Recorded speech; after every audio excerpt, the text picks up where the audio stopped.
He was granted the title of King of Extreme Cangjin. The most powerful sacrificial tower is the strongest. Full of oppression. What was his life like? How did it fall in the end? The foundation of the strength of the Cangjin King. It lies in the dual control of the law of space and the law of thunder and lightning. In the combat power system of the King's powerhouse. Law comprehension divine body strength secret method reserve. The triple breakthrough is the key to reaching the top. And he is undoubtedly at the top of this level. His control of the laws of space has reached a state where he can be broken. The swinging palm wind can distort the space to form a pressure field. This is also the King of Yechen who has no power to fight back. The core reason for being hit hard. What is even more shocking is the strength of his divine body. As a mechanical powerhouse, its divine body has been tempered by cosmic energy. It can also briefly break through the limit by burning the divine body. Burning 3% of the divine body can approach the invincibility of the king. The golden destruction energy released when 10% of the divine body is burned. It can directly penetrate the energy shield of the king's powerhouse. Transforms the divine body into a particle state. This kind of strength is not achieved in one go. Before Yen's sacrifice became famous in the mainland, the Cangjin King must have experienced countless life and death trials. The competition between the mechanical race in the universe has always been cruel. From ordinary immortal to kingship limit. Every step requires stepping through mountains of corpses and a sea of blood. I speculate. The thunder and lightning lines on his face. Perhaps it was the imprint left by a certain law epiphany. The electric snick around the body is the external manifestation of the long-term tempering of the divine body. This kind of power tempered from blood and fire. Make him a benchmark figure in the mechanical camp. It also made him convinced of the power that is the truth.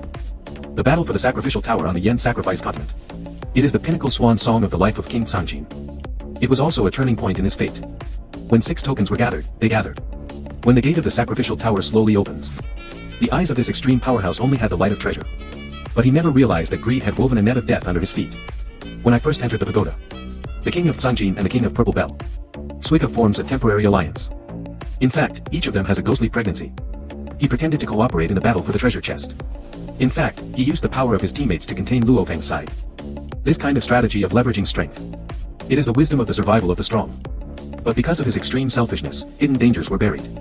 When Luo Feng took the lead in seizing the treasure box, the Cangjin King did not hesitate to tear through the disguise.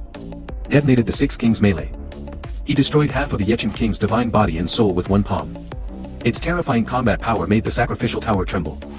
After the King of Night blew himself up and took Suika away, King Cangjin's murderous intent became more and more intense. He poured out all his anger on Luo Feng. Burned more gods to launch a frenzied hunt. At that time, his strength was infinitely close to being invincible. The power of the fist can blast through the super alloy bulkhead of the sacrificial tower. If we talk about frontal combat power, no one in the field can match it. But his pursuit is always influenced by emotions. Enraged because the treasure could not be opened. He was manic because of the resistance of the Star Phantom King. This state allowed him to gradually expose his flaws.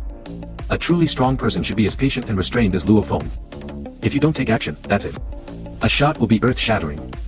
When the rainbow card self-detonated, the treasure could not be opened at all. The Azure Gold King turned his spearhead against his remaining allies and opponents. Attempted murder and treasure. At this time, the Cangjin King was already at the end of the crossbow. But he still hasn't woken up. Finally fell into the trap of the Purple Bell King. The ancient treasure Purple Bell fell into the palace. 2 Vulcan source crystals exploded with a bang. The power is comparable to 3 times the power of the peak of the king. Faced with a desperate situation, the Cangjin King chose to burn all the divine bodies and self-destruct. Attempt to be buried with Laoyuo Peak. But in the end, only scattered treasures and endless regrets were left. His fall seems to have been caused by the backstabbing of the Purple Bell King. In fact, it is an inevitable result. He did not have Luo Feng's forbearance wisdom. There is no Purple Bell King's trump card plan. And the basic vigilance was swallowed up by greed.